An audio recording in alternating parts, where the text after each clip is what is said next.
Assalamualaikum warahmatullahi wabarakatuh. Kembali lagi bersama saya Almi Hasniah dengan NIM 12170400005. Di sini kita masih tetap pada analisis kemagnetan menggunakan MSB, di mana pada part 1 kemarin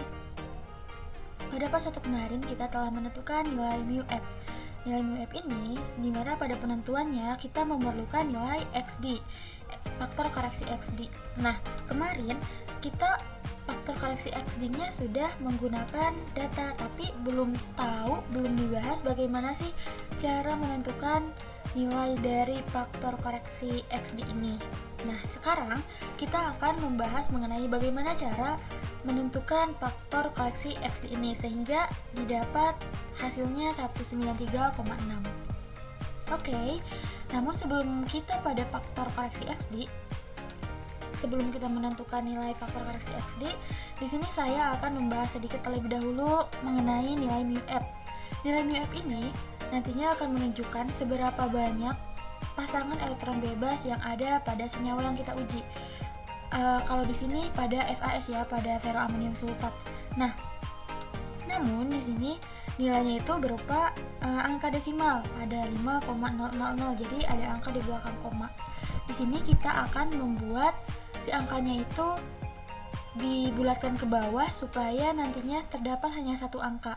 Kenapa? Supaya kita dapat lebih mengetahui gitu, lebih pasti gitu, ini pasangan elektron bebasnya ada berapa jika dibulatkan ke bawah. Apakah akan tetap 5 ataupun nantinya berubah, itu tentunya akan mempengaruhi nilai dari kemagnetan dari senyawa FAS yang kita uji ini. Nah, bagaimana cara untuk membulatkan ke bawahnya? Kita gunakan fungsi round down pada Excel. Nah, kita gunakan round down ini, kemudian kita pilih kolom yang nilai μF, kemudian titik koma. Nah, nilai titik koma ini bisa disesuaikan ya sama pengaturan pada laptop juga Excel kalian, karena biasanya ada beda-beda, tapi ikuti aja yang di sini. Kemudian, karena kita tidak akan menampilkan angka di belakang koma, kita akan menuliskan nilai 0. Kemudian kita Nah, di sini sudah ada ya, sudah tidak memiliki angka di belakang koma lagi. Namun, apabila nanti teman-teman pengen ada berapa angka di belakang koma, misalnya ada 2 angka di belakang koma, yang nolnya tinggal diubah aja. Nanti tuh ada pembulatan, jadi ada 2 angka di belakang koma. Karena di sini saya membutuhkannya tidak ada angka di belakang koma, saya masukkan dengan 0. Oke. Nah, di sini menunjukkan bahwa pasangan elektron bebas yang ada pada ferroamonium sulfat ini adalah 5.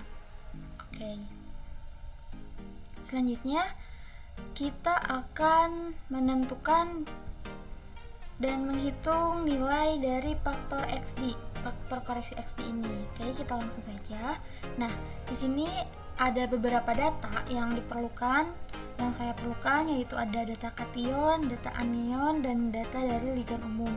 Karena dari FAS ini, dari senyawa FAS ini, di sini terdapat kation, anion, dan ligan umum, di mana kationnya itu adalah ini NH4, kemudian ada anionnya itu berupa SO4 ini, kemudian dari ligan umumnya itu ada H2O juga. Fe ini merupakan kation. Jadi untuk data dari yang kita gunakan ini bisa disesuaikan dengan kebutuhan teman-teman. Nah, untuk data-data ini, data faktor koreksi diamagnetik ini bisa teman-teman cari pada database faktor koreksi diamagnetik. Namun di sini saya sudah menyalinnya ke dalam data berupa Excel.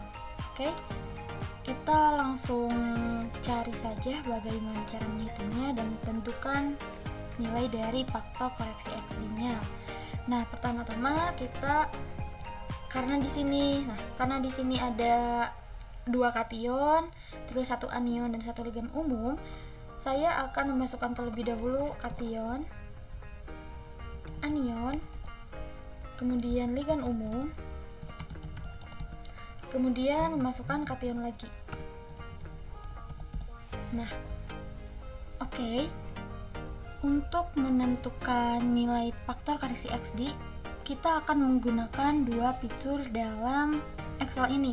Yang pertama itu data validation berupa drop list, kemudian kita akan menggunakan VLOOKUP. Nah, bagaimana cara kita menggunakan kedua fitur ini, kedua tools ini? Kita akan gunakan, langsung aja kita coba ya. Nah, yang pertama namanya ini, nama kation kan ini masih kation ya, akan kita ubah menjadi salah satu nama dari kation dari sebanyak ini. Kita akan pilih salah satu menggunakan data validation. Nah, bagaimana caranya? Kita klik terlebih dahulu yang ini kationnya, kolom kation, kemudian kita data validation. Nah, kita pilih yang any value-nya ubah jadi list, kemudian sources-nya kita masukkan nama, ini semua nama dari kation, kita drag ke bawah menggunakan shortcut Ctrl Shift kemudian panah bawah, kita oke.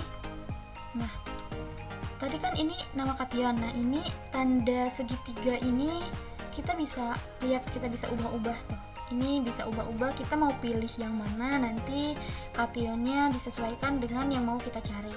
Begitu juga dengan anion. Untuk anionnya juga sama ya, kita data validasi, kemudian any value-nya juga ubah jadi list, kemudian sources-nya kita ubah menjadi nama anion yang ini, kemudian kita oke. Selanjutnya kita akan pilih untuk ligan umum juga sama, kita ke sini, any value-nya kita ubah menjadi list, kemudian sources-nya kita kasih drop nama ligan umum ke bawah, oke. Selanjutnya kationnya lagi, ini sama kayak tadi data validation, any value-nya ubah menjadi list, kemudian sources-nya kita masukkan nama kationnya. Oke. Nah, selanjutnya ini juga kita cek dulu ya. Nah, nama anion ini sudah bisa diubah, ligan umumnya juga ini bisa diubah, kemudian kationnya juga udah bisa diubah. Setelah kita memastikan ini semuanya data yang ada di sini masuk melalui data validation, kita akan menentukan nilai. Nilai ini kita gunakan fitur VLOOKUP. Bagaimana caranya? Kita gunakan nilai VLOOKUP, fitur VLOOKUP. Nah, kemudian kita ikuti perintah yang ada pada ini, pada kurung setelah VLOOKUP ini. Untuk log value-nya kita masukkan ini, nilai kation yang ini, kolom yang ada nama kation ini berarti K5. Nah, kita K5, kemudian titik koma kita sesuaikan saja dengan yang ini ya. Kemudian table array-nya kita masukkan nama dan nilai kation yang ini, kemudian kita ke bawah, drag ke bawah sama tadi menggunakan fitur Ctrl Shift panah ke bawah, kemudian kita titik koma lagi. Nah, selanjutnya ada call index number. Call index number ini menunjukkan data di sebelah mana sih data yang akan kita gunakan. Karena di sini kita akan menggunakan data nilai, maka kita gunakan data nilai yang ini. Ada di kolom keberapa dari kation ini? Ini kolom pertama, kolom kedua. Nah, kita tulis saja kolom kedua karena berada di sebelah kanan, itu di kolom kedua kation. Nah, kemudian kita titik koma lagi. Nah, kita gunakan true false. Nah, ini kita akan gunakan false, dimana untuk true ini kita bisa masukkan 1 dan untuk false ini kita bisa gunakan 0. Oleh karena kita gunakan false, kita masukkan nilai 0. Kita kasih kurung enter. Nah, kenapa di sini masih NA? Karena belum ada kation yang kita masukkan. Kita akan coba memasukkan ini. Nah, ini AG12, 24. Berarti sama ya. Kita coba lagi AU plus.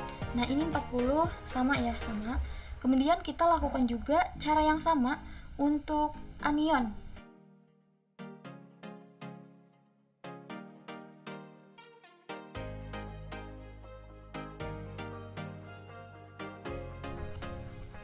Oke, di sini kita sudah memasukkan VLOOKUP untuk masing-masing nama, untuk anion, untuk ligan, untuk kation juga. Selanjutnya kita akan menentukan nilai jumlah total terlebih dahulu, dimana untuk rumus jumlah total ini nantinya nilai dari jumlah ini kemudian dikalikan dengan nilai dari kation anion ligan umumnya, kemudian kita nah ini juga kita akan drag ke bawah. Ini masih 0 sama masih Na ya, karena belum kita tentukan anion kationnya. Langsung saja akan kita masukkan. Kita akan memasukkan kation anion yang ada juga ligan umum yang ada pada ferroamonium sulfat ini. Nah, yang pertama kita akan lihat terlebih dahulu untuk NH4. Nah, kita cari kation NH4. Nah, NH4+. NH4+ ini 3,13. Kita lihat ya, apakah sama NH4+.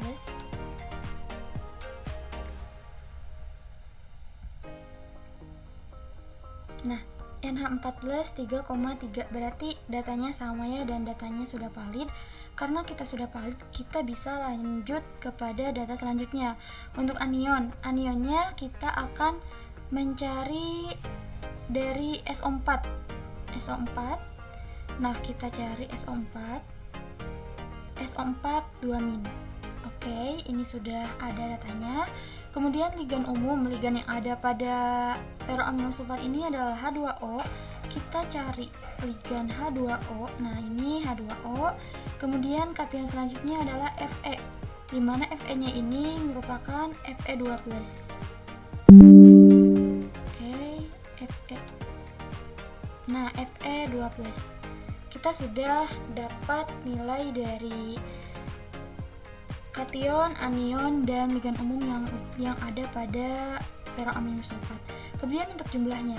Nah, kita bisa lihat kalau jumlah NH4 ini adalah 2. Kita bisa masukkan 2.